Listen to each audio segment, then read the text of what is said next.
There's this young salesman on Wall Street. He's fidgety. He's nervous. I mean, rightly so, because his boss is one of the most powerful bankers in America. Now, one day, the salesman notices that his boss's pants were unbuttoned. He doesn't want his boss to feel embarrassed. So he discreetly pulls him to a corner and quietly tells him. But his boss's reaction was anything but positive. He looks at a salesman and 2 words just come out of his mouth. "You're fired." Sounds like a real piece of work, right? I mean, ruthless. But what's surprising is that this mean, hardcore boss was usually called Sunshine. Sunshine Charlie Mitchell. A cute nickname to refer to his optimism and positive nature. But if you dig deep enough to figure out what made this so-called Sunshine Charlie so ruthless and heartless, you'll find a much darker story under the surface. So let's talk about that story of how good old Charlie would take advantage of ordinary Americans and help trigger one of the worst financial disasters in American history. In the early 1920s, at 55 years old, Charles Mitchell had a realization. He saw an opportunity in the masses. You know, the average hard-working American. At that time, the usual practice for elite bankers was to focus only on wealthy clients and corporate deals. But Charlie thought of the 6 million New Yorkers, ordinary people with modest savings and big dreams. You see, Charlie had grown up poor in an underwhelming suburb of Boston. He had an average childhood. Maybe that's why he understood the psychology of average people, those who just wanted a bit more out of life. He wanted to use this insight to his advantage. Charlie's vision was quite revolutionary. His idea was simple. What if you could take the broad customer base of a commercial bank, you know, the average Joes, and convince those guys to buy into high-margin securities that investment banks would usually sell only to the wealthy? What if you could democratize Wall Street? Bring financial products that were meant for the elites, but make them available to everybody. By the way, please do drop a like on this video and subscribe to the channel if you haven't already. Also, if you wanted access to these videos 24 hours before anyone else, so that you can leave your comments and get exclusive access to content, check out this newsletter. You can scan this QR code or go to this link to subscribe. Anyway, like I mentioned, Charlie worked on his plan to bring financial products to the masses. And this was happening while America was undergoing a transformation, the end of World War. I had unleashed a wave of consumer spending unlike anything the country had ever seen.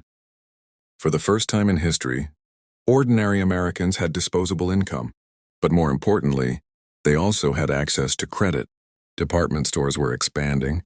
Automobiles were becoming more affordable. And this new invention called the radio was now bringing entertainment, information, but more importantly, ads into homes across the country. As Americans became more consumeristic, they were also developing a new relationship with debt and the concept of investments. You see, the government's Liberty Bond campaigns during the war had introduced millions of people to the concept of putting money into financial instruments. So the foundation was being led for what would end up becoming a national gambling addiction. And Charlie Mitchell was about to become America's biggest dealer. Charlie's first step was transforming the sleepy National City Bank into something unprecedented, a financial supermarket that combined traditional banking with aggressive security sales. He created an affiliate bank and called it the National City Company, which would only focus on selling stocks and bonds, while the main bank, National City Bank, would handle deposits and loans. And so, the structure and the foundation was built. Next, Charlie focused on building the most sophisticated sales force in financial history. He built a massive sales organization with offices in 58 cities from coast to coast with around 400 employees, 350 of whom were full-time salesmen. And when I say salesmen, I mean it. They weren't your typical bankers. They literally went door to door. I mean, if you're picturing like a vacuum cleaner sales guy back in the day, you're on the right track. And Charlie's training methods for these salesmen were absolutely brutal.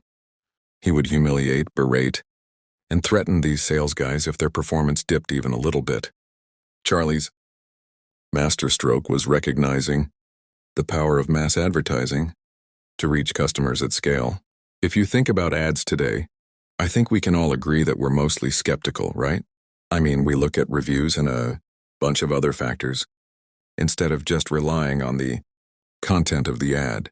But back in the 20s, things were different because Americans viewed advertising as honest. They didn't question these ads and mostly thought that ads were factual, kind of like the news. And so national cities, ads started appearing in magazines across the country and also on the radio. These ads had beautiful imagery and reassuring language that positioned the bank as a trusted friend and an advisor. The ads for National City claim that their standards of security and financial analysis are very strict, and so to just trust their judgment when they recommend a product for customers to buy, and most people just bought it, they took their word for it. And some ads would go so far as to ask customers to discuss their investment ideas with National City.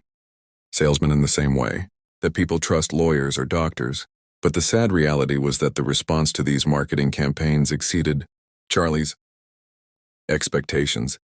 Middle-class Americans who had never owned a stock in their lives began investing their children's college funds and retirement savings into products that they never understood. Farmers were mortgaging their land to buy securities, and teachers spent their life savings on bonds from countries that they couldn't even locate on a map.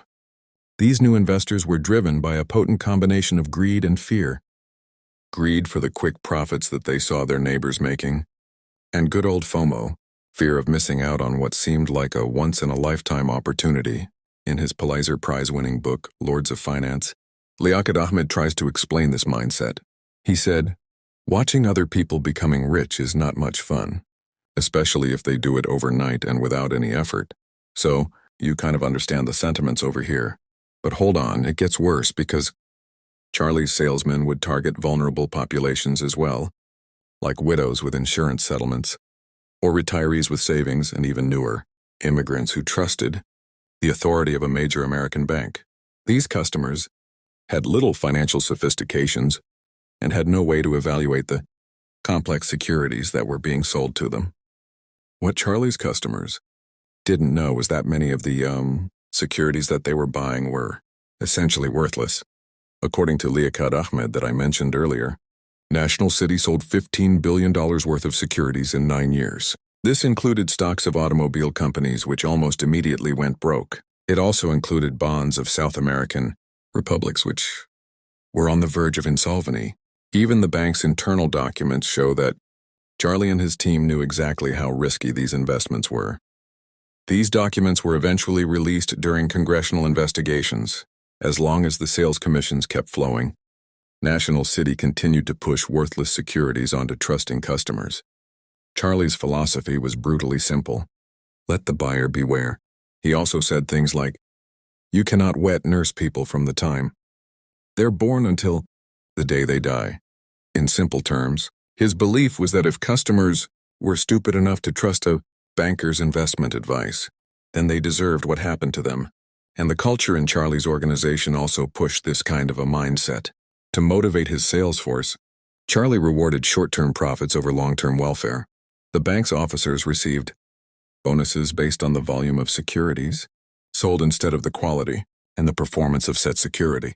On to trusting customers. Charlie's philosophy was brutally simple.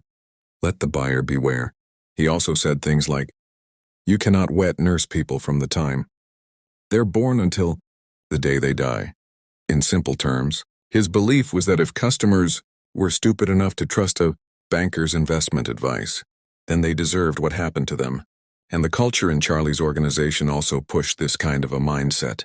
To motivate his sales force, Charlie rewarded short-term profits over long-term welfare.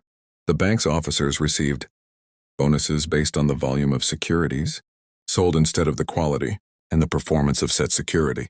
Between 1927 and 29, Charlie earned over $3.5 million. To give you an idea of how much this meant, know that the average American earned less than $1,000 per year. This incentive structure created a culture where salesmen were rewarded for pushing the most profitable securities, regardless of how appropriate they were for their customers.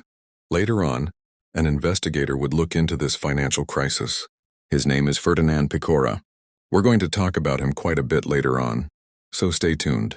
But in his words, this was, quote, "a gigantic, foolproof device for gambling freely with the stockholders' money, taking huge profits when the gambles won and risking not a penny of their own money if they lost." By the time 1928 came around, some observers were beginning to notice dangerous signs in the American economy. The Federal Reserve was growing concerned about the massive amount of money flowing into stock speculation. A large chunk of this was borrowed from banks like National City. European economists warned that American stock prices had risen far beyond any rational relationship to corporate earnings. By the way, Jesse Livermore, another banker, took advantage of this very phenomenon, and I made a video about him which you can check it out over here. But the warnings from Europe were drowned out by a chorus of optimism from Wall Street, cheerleaders like Charlie Mitchell. His nickname, Sunshine Charlie, was probably given because of this very optimism, for his always positive outlook on the American stock market. When the Federal Reserve attempted to cool speculation by discouraging banks from lending so much money for stock purchases, Charlie publicly defied them. He announced that National City would make $25 million available for stock speculation, regardless of federal warnings. Charlie's defiance was seen as heroic by many, but it also demonstrated how completely the banking system had spun out of control, with individual bankers believing that they were more powerful than the federal government itself. The speculative bubble would eventually burst because on October 24, 1929, which we now know today as Black Thursday, Charlie's world would begin to collapse. The stock market that morning opened in a free fall. When people heard the news, their gut instinct was to cut their losses as soon as possible and sell, so panic selling spread from Wall Street to the exchanges across the country and eventually around the world. Trying to figure out a solution, Charlie rushed to the offices of J.P. Morgan, where the most powerful bankers in America convened in an emergency session. In that meeting, they assembled a pool of $100 million at that time to support falling prices, and from that meeting, Charlie emerged with his characteristic smile. He was telling reporters that everything was going to be fine, nothing to worry about. I mean, his name was Sunshine Charlie for a reason, but privately he was facing his own crisis. National City's stock price was plummeting, and this was threatening to destroy a merger deal that was supposed to be a crowning achievement of Charlie's career. So he was desperate to save that deal. So he went to J.P. Morgan and asked for $12 million just to buy back his own bank stock, which would artificially improve the stock's price. This move would later be seen as a symbol of Wall Street's reckless self-deing and self-P protection. As the market continued to collapse, ordinary Americans began to realize the magnitude of their losses. The farmers who had mortgaged their land, the teachers who had invested their pensions, and the widows who had trusted Charlie's advertisements, they were all wiped out. Letters poured into National City from devastated customers pleading for help. As America slid into the Great Depression, public anger began to focus on the bankers who had caused this disaster. They wanted someone to blame and hold accountable, and rightly so. By 1932, unemployment had reached 25% and 5,000 banks had failed. Looking for answers, Congress authorized an investigation into Wall Street practices. But this didn't scare Charlie and the other bankers. They were confident that they could weather any kind of congressional hearing. But the bankers should have taken this more seriously, because in January 1933, the investigation got a new chief counsel. Remember, I mentioned his name before, Ferdinand Paccara. He was a tenacious Italian-American prosecutor who had built his reputation for exposing corruption in New York. And what made Paccara truly dangerous was that he actually understood finance really well and wasn't intimidated by these powerful bankers. On February 21, 1933, Charlie Mitchell was summoned to room 301 of the Senate office building, but he wasn't worried, thinking that these lawyers would never be able to understand the complex world of finance. In his mind, this would be a walk in the park. But Ferdinand Pacora brought his receipts. Literally, he spent 3 full days studying National City's internal documents and uncovered a pattern of deception and self-dealing that went to the very top of the organization. Pacora knew exactly what questions to ask and what answers he would get. For 4 hours that day, Pacora questioned Charlie and destroyed his reputation. Pacora revealed one by one all the corrupt practices that had made National City profitable. Charlie was forced to admit that the bank had sold worthless securities while hiding their true nature from customers. He was forced to acknowledge receiving enormous bonuses even after the crash had wiped out the bank's profits. But Pecora saved his most devastating revelation for last. After careful examination of Charlie's personal financial records, the prosecutor discovered that Charlie had engaged in a sham transaction to avoid paying taxes on his 1929 bonuses. You know, the year of the crash. He sold